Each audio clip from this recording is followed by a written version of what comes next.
Welcome to the Compost Pile, a podcast where we break down gardening, homesteading, and more. Join your hosts, David Pool and Aaron Barnhill, as they pile up information and break it down so that you can be more successful in the garden.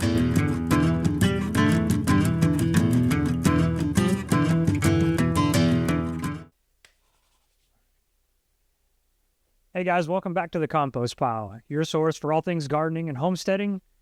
Today I'm here with our friend Paul Lemoine, and we're going to talk a little bit about maybe the upcoming season change that's happening, where we're transitioning from spring to summer, and what that brings a whole lot of problems in the garden.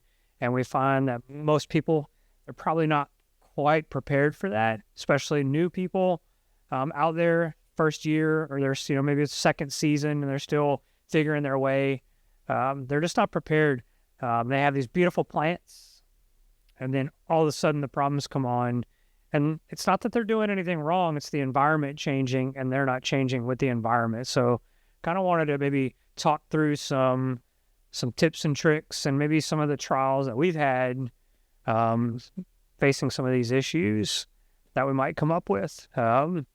What's some problems that you commonly have every season as we get out of this last bit of cool weather, and then just we get this intense heat coming on? Okay.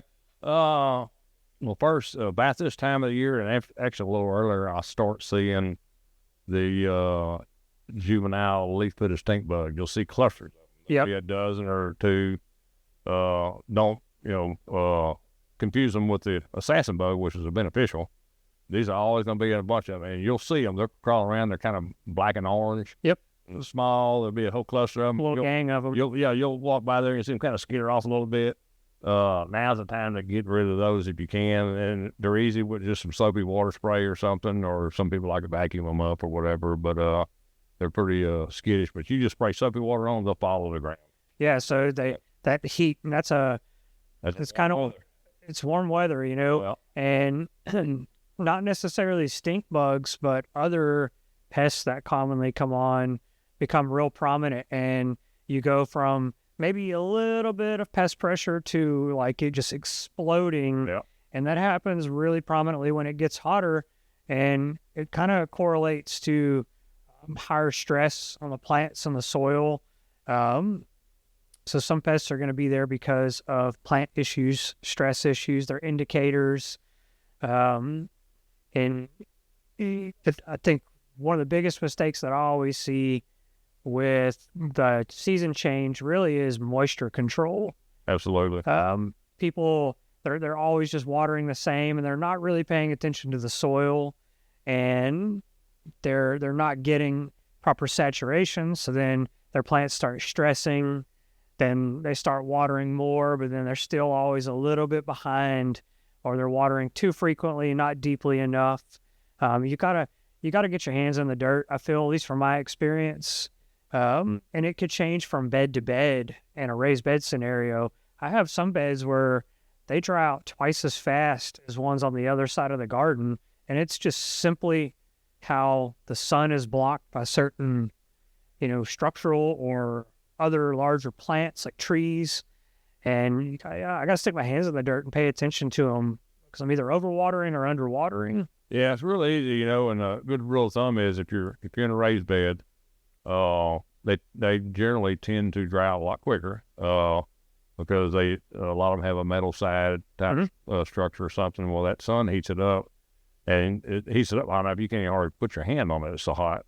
So what it's doing is it's also drying out whatever moisture you do have in there a lot quicker than an in-ground garden. Right. And so an in-ground garden, you get away with maybe not watering so frequently, but in a raised bed, it's absolutely critical that you deep water in a raised bed. Yeah. And I've seen it time again. You go over and you look like you got a little water standing there, I'm good. And then you go back, I see a weed, you go to pull the weed up, and right up underneath the soil, how about that for you? Real dry. Yeah.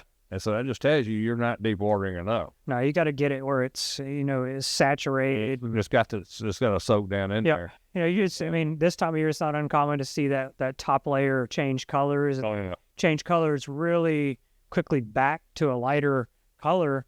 But if you're watering deep enough and long enough, you're going to have that saturation deeper where you need it. It's not uncommon. People look out there like, oh, it looks okay. But again, your plants are going to tell you as you change if you're not watering enough, watching for wilting. And me and Aaron always talk about this, how characteristically I find that like I'll try to put my bell peppers or my sweet peppers in places that get less direct summer afternoon sun. Evening sun, right. Because they are thirsty. Yep. 2 to 3 times more than the hot peppers. Like I go on the other side, the habaneros or whatever hot pepper I have will thrive, and I can let it be in the hottest bed I have, and everything is just fine. Yeah. But the bell pepper over here, it's like, please just give it to me. I know they don't like the the hot peppers you can grow in the desert. Just about, Yep. Yeah. Bell peppers are finicky, and mine were doing that same thing. Had some wilting going on. I got a drip system, and I had to change my days on it because I could tell that they were stressing some. Yep. And it was strictly with water. Wasn't nutrients or anything. It's strictly water related. Yeah. And, so that's something you got to look at. But you'll see, especially as it gets hot, because it's been in the upper 80s. Now you're getting close to that temperature range, especially for tomatoes. When you start hitting that 90 degrees, well, they're gonna stop setting fruit. Yeah. And you're gonna think you're doing something wrong. Well, it's not that. And that happens a lot with people who plant later in the season. They plant, like spring break or April 1st. Like, yeah, the Easter or Good Friday planters nowadays. That's late because now you've missed a prime opportunity to set all your fruit. And so there's some ways to get around that a little bit if you're using shade cloths. Yeah. On the I guess the western side of it for the evening sun, if you can knock some of that temperature down, and when I'm talking about a shade cloth, people may or may not know it's a light textile fabric, like it's a woven fabric that light to go through, water to go through. Yep. But it may knock down 50% of the UV radiation. You can get them a lot of times like 30% all the way to like 90% exactly. if you want. Yeah. 60% is pretty common, I think. But and people think, oh, that's too much. But you'd be surprised. Now, it's summertime, I feel like having grown in the last 4 years under like oak canopies, thinking that I wasn't going to be able to grow a garden because it was technically shade. Yeah. Completely proved that filtered or like a fair amount of filtered light and blocking those hot rays makes a world of difference. Yep. That's one I never could drive home enough, is like thinking about ways where you could add shade. Not every garden needs it, but if you're going to be in that mid to afternoon sun as we reach now, coming up on May, through the rest of the summer, and even if in your fall garden, going from the beginning of fall into some of the late fall crop. Right. Absolutely. Same thing applies. Like even in a shade garden, like I have somewhat shade, I still can't. In the fall, I can't grow broccoli or cauliflower. They bolt every time because it's still too hot in those areas. So temperature, it really plays a huge role in kind of how things thrive, and really it's the main factor that's changing. Just the intensity of the sun. And it's affecting the water. It's affecting the pests. It's affecting the plants. So it's stressing. These plants are stressed, and they're stressed right now. Even though, now it's because we've had a long dry spell. Then we had 2 inches of rain, and then 5 or 6 days of no rain. Well, you should have been watering before now. Even after that rain, that 2 inches is gone. Long gone. Yeah, long gone. That's now we're fixing to hit 49, 50 degrees. Everything looked really, really awesome for like 24 hours, and then I went out there and some of my stuff was wilted already. I'm like, it's one day. Like, how is this possible? So you got to pay those things because those plants are getting stressed, and like you said early on, now that's when they're susceptible to some of these pests coming in, and so they are stressed, even though they look great. I'm seeing stress in different areas. And one thing that that to me also can play a role into the stress of plants for most home gardeners. And you can see this when you get those rains and everything just explodes with growth because that rain has so much nutrition and minerals and things in it. If you're like me at home and you don't have a choice but to water with municipal water for most of my beds, that plays a huge factor in the health of the soil long term and the plants, because that water does not have the same caliber of resources that you get naturally. Right. It's got chlorine, it's got things that are going to sterilize soil microbes and bacteria. Yeah. Right. So at the end of the day, you're watering for the benefit of the plant and the soil, but at the same time, if all you have is municipal water, there's some other things to think about long term, and that's a conversation for another day. I was thinking that would be a great topic. Yeah, we'll talk about rain barrels and stuff. Yeah. Matter of fact, there's a rain barrel class coming up through the AgriLife Extension Office. I see that every year. That's all. Yeah, that's a great class, and sells out every year, and it's a great way to capture your own rainwater. And I've even known people to put municipal water in it, fill it up with that, but let it air out. Let the chlorine. The chlorine will dissipate off like that stuff. It's still better. Yeah. That way. But if you can't just capture rainwater is great to capture. And if we have enough rain where you can fill your water barrels. Don't take much. So and use a gravity fed. So you can even put a drip system that's gravity fed on it. They'll work. So that's like I said. It's a whole other hour. Glass. I think one of the most prominent things that, and it's probably the most difficult problem that I find when we're transitioning from spring to summer, and it is onset by heat, is viral diseases. So, and that's really a big one now because a lot of, spring it's cooler, so it's really easy for plants to grow a lot of vegetative growth. They get really big, they look really nice, then they start setting fruit, and then it gets hot and they start getting stressed. But it also increases the humidity, and that's when you mentioned earlier about the temperature for tomatoes. Right. That humidity is the real reason why the tomatoes will no longer set fruit, because it makes the pollen sticky, and then you don't get pollination any longer. A tomato is not a bee or pollinated plant technically. I mean, they pollinate themselves. The male and female parts are all in the same flower. Right. It's gotta be agitated. Yeah, gotta be. And if it's sticky, it doesn't happen.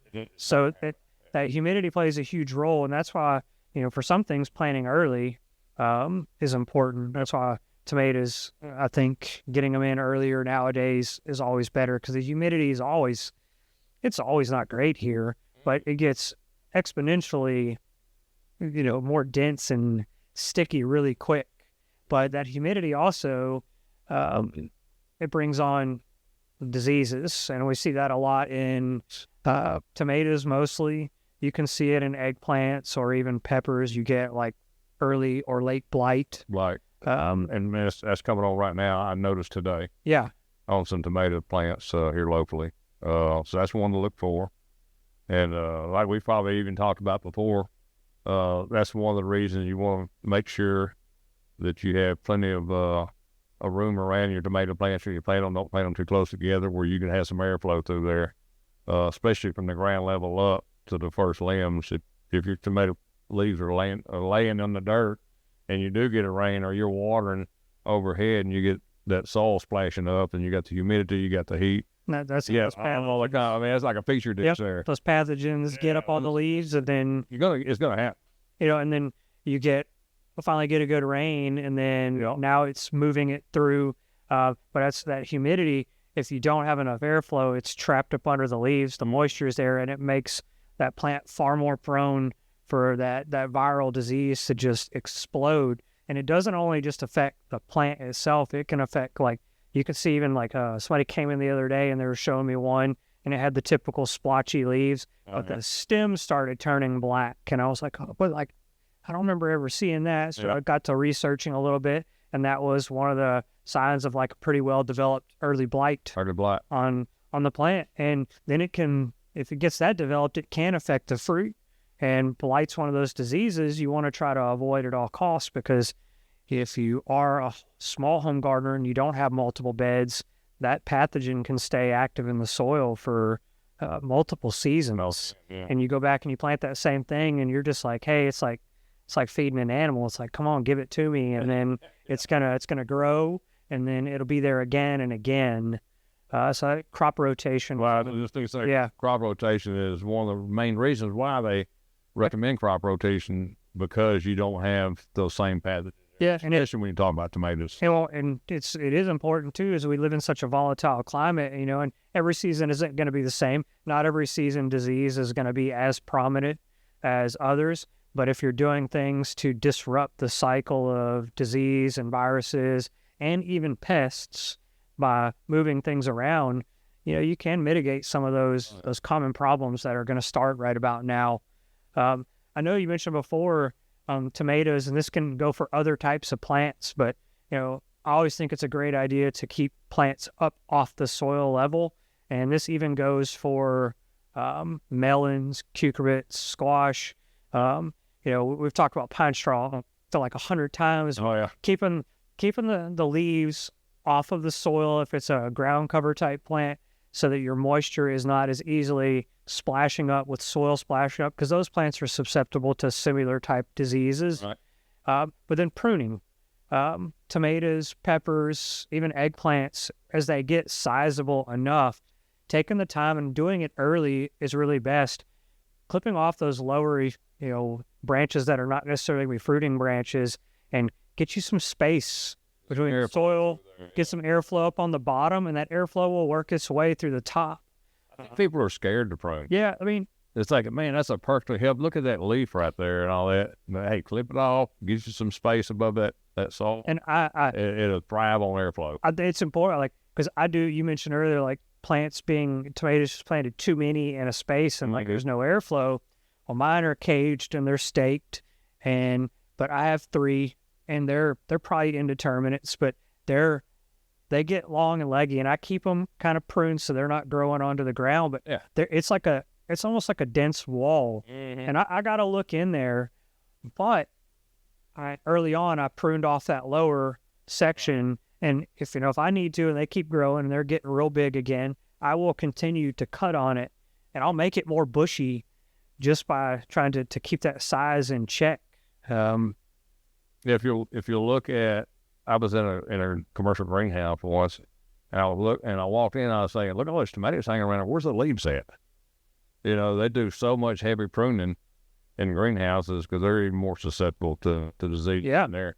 And there's hardly any leaves. They were left at the top, but I mean, as you go along, you just have wads of tomatoes and hardly any leaves until you got closer to the top of the plant. Well, that's the reason why they're doing that. So it goes to show the plant's still going to grow. Oh yeah. And of course, those were indeterminate. I mean, they were indeterminate. They were growing forever. But they got to show you're not going to kill that tomato plant by pruning those lower leaves. Especially when I do it at planting right off the bat. I may take 2 or 3 branches and just leave the top 1 or 2, put them in there. They take off, and then as they get bigger, as soon as they start sagging down there, get close to the soil or touching the soil, I clip those off too. Yeah. You're gonna if you happen to get one that's fruiting, no big. Yeah, it happens. It's going to store the energy in. I always end up clipping one that's like I think I see the right one, and I clip the wrong one. That happens. Then a tomato falls off, and I'm like, it's gonna happen.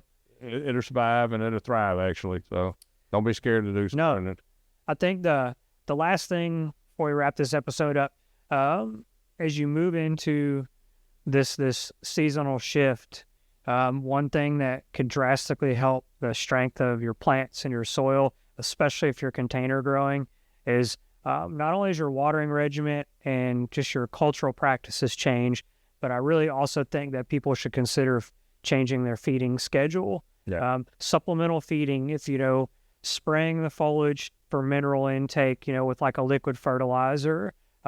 If you're doing containers, you can soil drench, but making sure that you're providing extra resources, because just like us, if plants are getting stressed, if instead you go work out, you burn more calories. You got to eat more to replenish those nutrients and things that you need for your body to be healthy. Plants are the same way. They're going to start using up more resources in the soil, more food to stay healthy, because they're still growing, and a lot of them have stopped vegetative growth. Maybe now they're fruiting. That takes more energy and resources. So more supplemental feeding, or if you haven't been supplemental feeding, consider doing it. And it's simple. At least you can do it up to once every 2 weeks with something of your choice.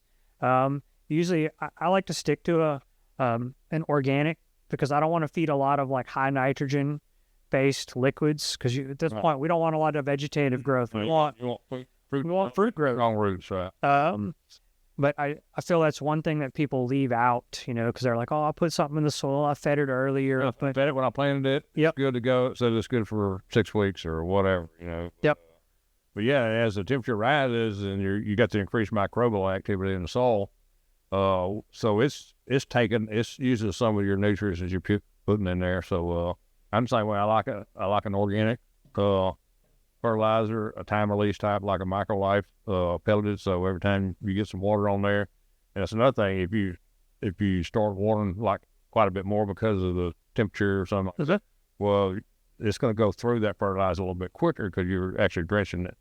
Yeah, it's breaking down. So you may be able to pick it up a little bit or a little heavier.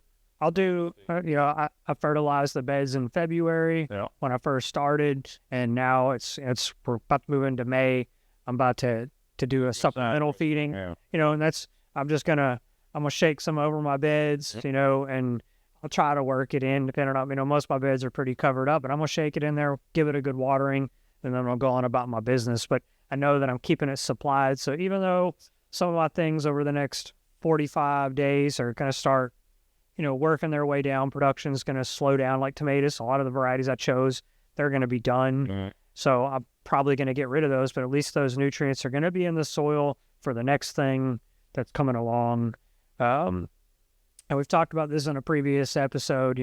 If you are having problems struggling with some things that are planting now, or if you did plant early and things are moving out, be thinking ahead for those hot season crops. You can check a couple episodes back. We talked about okra and southern peas, like purple holes. That's what I like on it. There's still something. Just planted okra and they're up, and a lot of people plant them early, but usually they get close to May 1st about the time I start planting okra. Yep, I did mine just the other day as well. Because I'm pulling the 10-15 onions right now. They're all coming up. They're all breaking over, and they're ready to pull. I got about half of them pulled, and then the new potatoes that I planted in February are just about ready.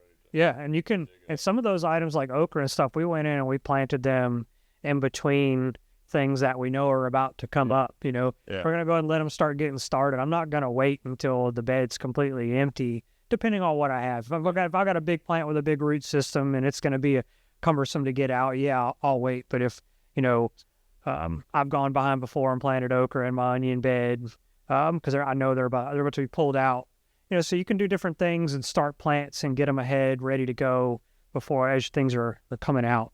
Yeah, it's a good time to plant a secondary crop of some peas. Yeah, of any of the field peas or snap beans, anything like that, behind the onions and potatoes, because they've depleted the soil somewhat, and it's going to help fix the nitrogen back in there. And it's a good time to have a secondary growth, because you can plant those pretty much throughout the summer if you keep them watered. And so you got succession planting there. One thing we didn't talk about is companion planting, or trap plants. Plant marigolds and what I was trying to think of the other herb that's good plant around is tomato stuff that helps.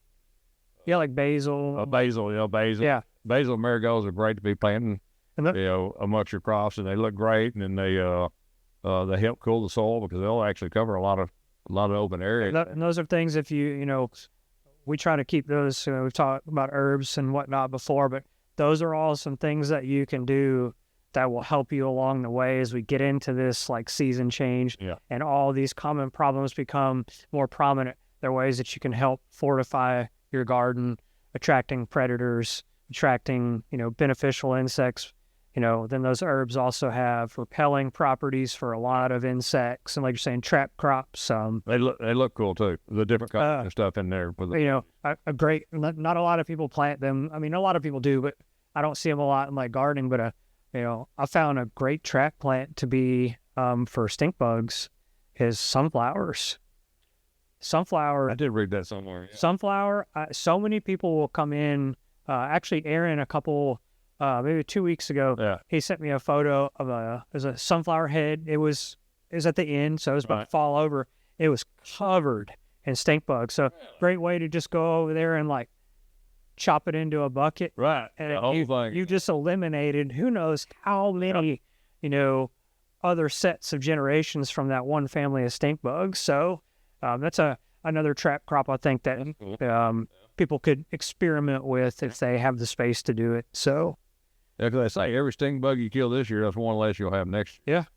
And so that's why I like to catch them in that juvenile stage where they're easy to kill. And you don't get them. And another thing I just noticed here the last couple of days is those eastern loafers, grasshoppers. Okay. The little juveniles are out right now. So it look like a little grasshopper that's got a little red stripe on them. Okay, I've seen those and they before. turn into Giant ones. giant ones here in a couple of months. They're out clusters now out in the grass. So that's another one to be looking at. Huh, cool. They don't like soapy water either. So I don't think keep a bucket of soapy water and they're easy to grab hold of. toss them in there and get rid of them. The chickens won't even eat them. They don't like them. That's crazy. The thing, I tried to fish with the bass won't eat them. So whatever. Not good for anything. Nah, just put them in soapy water. Compost. Awesome. I think we've covered quite a few good things. Maybe there'll be some tips for some people as we move into summer. So I hope you found some value out of this episode, and we'll catch you on the next one here on the Compost Pile.